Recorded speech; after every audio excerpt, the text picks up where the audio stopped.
abidəsinin önünə əklil qoyulub. Davam edirik. Yeni Azərbaycan Partiyasının mərkəzi aparatının inzibati binasında qan vermə aksiyası keçirilib. Aksiya Yeni Azərbaycan Partiyasının mərkəzi aparatı və Səhiyyə Nazirliyinin Respublika Qan Bankının birgə təşkilatçılığı ilə baş tutub. Aksiyada partiyanın mərkəzi aparatının əməkdaşları da daxil olmaqla 400-dən artıq üzv iştirak edib. Bu saata kimi 400'ə yaxın iştirakçı bizə müraciət etmişdir, donor müraciət etmişdir. Bu donorlar Respublika Qan Bankının əməkdaşları tibbi briqadası tərəfindən müayinə olunur.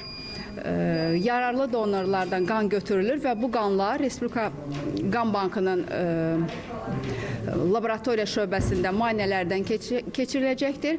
Ondan sonra lazımi istiqamətlərdə xəstələr üçün göndəriləcəkdir.